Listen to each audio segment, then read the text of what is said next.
Aujourd'hui, dans la série des rencontres de Ciné-Astuces, nous sommes aux auditoriums de Joinville-le-Pont. Nous allons voir un bruiteur de cinéma. Il s'agit de Pascal Mazière. Bonjour. Salut Pascal. Salut Vincent. On va refaire une prise. Tous les gros plans des chevaux.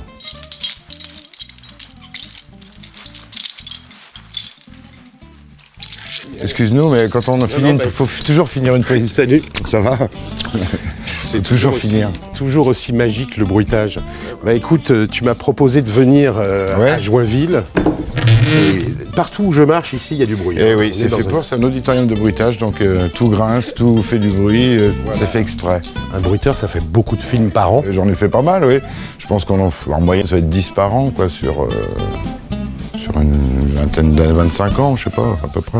C'est un peu les puces, là. Ouais, exactement. Des valises de partout, enfin, c'est complètement dingue. Tu crois pas si bien dire, ce genre de matériel se trouve aux puces. Il faut tout reproduire, tous les sons. Donc voilà, on a un peu de tout. Il y a de la vaisselle, des bijoux, des chaussures différentes selon les personnages. Voilà, et puis avec tout ça, on peut faire plein de choses. D'accord. Mais en général, on ne bruite pas obligatoirement un objet par le même objet, dans la réalité. Ah non, pas du tout. On pourrait pas. Déjà, les chevaux, on pourrait pas les amener ici. Donc on se débrouille. Là, par exemple, je peux faire une grille qui grince. Ou si je veux faire un revolver, une arme, quelqu'un qui sort son arme, j'ai pas d'arme toujours sur moi. D'accord. Sortie de. Et c'est quoi parce qu'on n'a pas vu? C'est une agrafeuse. C'est une agrafeuse. Je peux faire rouler des choses, grincer. Donc si je suis dans une voiture, j'ai besoin d'un frein à main, j'ai un frein à main. Ceinture sécurité. Si j'ai besoin d'un vélo, tu vois, j'ai pas toujours un vélo sous la main, donc un verre avec des glaçons, et j'ai des glaçons dans un auditorium puisqu'il n'y a pas de frigo. Et je suis l'acteur qui bouge avec son verre de whisky. Voilà, et comme ça, tu peux travailler toute la journée avec, ça fond pas. Voilà, tout sert un petit peu pour trouver des moyens pour refaire les sons, quoi. D'accord. Parce qu'on fait tout dans un film, en fait. À quel moment intervient un bruiteur dans un film? À la fin, généralement, il faut que tout soit monté, tourné, monté, évidemment. Et on est en post-production, donc c'est vraiment juste avant le mixage. On travaille beaucoup pour la version internationale. Tout ce qui est fait français est enlevé, donc on reconstitue. Et après, les Allemands, les Italiens refont leur propre doublage et on leur envoie l'image version internationale, c'est-à-dire image, son, montage et bruitage et musique. Montre-moi toutes tes chaussures, montre-moi comment on fait des pas. Ah, des pas, voilà, prendre des chaussures. Pour moi, c'est l'objet le plus important, c'est mes chaussures. Allez, une femme, par exemple, une femme dans la rue.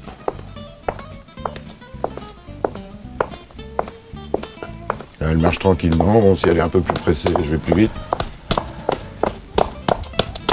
Si elle monte des escaliers ou... Les bruitages des pieds, on fait qu'un seul pied. Oui, pour être plus stable, parce qu'on fait ce qu'on veut. Comme ça, tu le doses, tu veux fort, pas fort. Parce que si tu mets deux pieds, déjà, tu as beaucoup de bruit de vêtements. Qu'est-ce qu'il faut faire pour devenir bruiteur? C'est compliqué, il faut connaître un bruiteur et travailler pour lui. Commencer stagiaire à porter les cafés. Il n'y a pas d'école de bruitage? Non, il n'y a pas d'école, il faut connaître un bruiteur. Moi, c'était mon cas, j'avais un demi-bruiteur qui m'a pris sous son aile et qui m'a appris tout. Longtemps? Combien d'années? Moi, j'étais 10 ans quand même, je bruitais beaucoup quand même assistant. Hein. Faut pas penser que c'est un métier... qu'on devient bruiteur que bruiteur, on bruite dès le début. Oui, d'accord. Pour ça, il faut faire des courts-métrages avec des réalisateurs qui après font des longs-métrages. Et c'est quand même un métier assez codé, quand même, il y a quand même des trucs à connaître, quoi. Ça s'improvise pas. Je vois des portes là qui sont ici sur place. Mais tu fais plus que des portes avec des portes? Oui, je fais déjà tout ce qui est porte. Bon, il y a les carreaux, il y a les... Dans un film, il y a souvent des portes, évidemment. Mais est-ce qu'on pourrait dire que le bruitage, ça va toucher tout ce qu'un être humain aura touché à la main? Exactement, ouais, on fait pas les voitures, c'est exactement ça. C'est quoi tout ce petit truc en bas de l'image là? Ça, c'est la rythmo. Tu vois, quand l'image avance, ça nous permet d'avoir des repères. Tu sais qu'à 47, ce cheval va rentrer dans l'image et il y a des entrées de champ, il faut que tu saches absolument à quel moment le cheval arrive au galop. Et ça, c'est très vieux, la rythmo, non? Ça date bien sûr du 35 mm. C'est Jean Lenny qui a fait ça, un inventeur génial, un mec qui travaille dans le cinéma, que j'ai pas eu l'honneur de connaître, mais qui a tout inventé, qui a inventé les défileurs, qui a inventé beaucoup de choses, un grand bricoleur. On a envie de te demander une anecdote. L'anecdote, c'est quand j'achète mes chaussures à Emmaüs. Et là, souvent, les gens me regardent et me prennent pour un fou. Quand tu es à Emmaüs comme ça, que tu fais ça, Tu te dis, ouais, elle est bien cette chaussure, elle fait des bons. Alors, Sauf que t'as l'air ridicule. Je vais te laisser reprendre un peu le travail. On va remonter déjà, on va repartir au départ.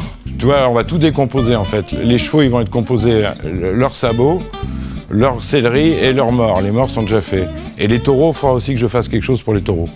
Je vais prendre ça. Si je veux faire des taureaux, je vais prendre du sabot comme ça. Par contre, le problème du cheval, c'est qu'il faut être à 4 pattes. Donc voilà, bon, je fais un sol. Évidemment, j'apporte mon micro. Donc là, on va démarrer. Donc, moteur, quand tu veux, moi je suis prêt.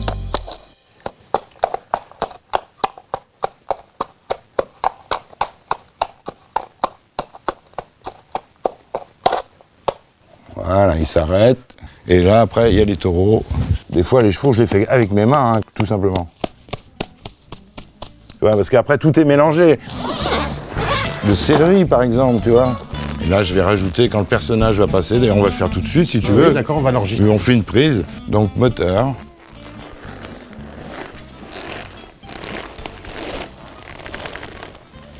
Et voilà. Quel souvenir tu as et quel rapport tu as avec les metteurs en scène? C'est bien quand le réalisateur est là, c'est vraiment sympa. En plus, bon, je travaille avec des gens genre Patrick Timsit ou Josiane Balasco. Bon, j'ai un grand souvenir d'Yves Robert, qui était un mec génial, il était au bruitage tout le temps, et il adorait ça. Quand les gens viennent au bruitage, généralement, c'est le bon plan, on est sûr que ça va bien se passer, quoi. Bon écoute Pascal, je te dis merci. Je te dis sûrement à très bientôt parce que je crois qu'on fera une session. Oui, on va refaire une session ensemble. Ça marche. Salut, merci beaucoup. Ça marche. Et à très vite. Ok, à bientôt. On va les laisser travailler. On recommence. On ressort. Voilà, cette vidéo est terminée. Posez-moi vos questions sur le hashtag Ciné-Astuces. N'oubliez pas d'aller sur la page Facebook et de liker. Abonnez-vous à la chaîne YouTube si ce n'est pas encore fait. Et partagez cette vidéo si elle vous a plu. Merci et à bientôt.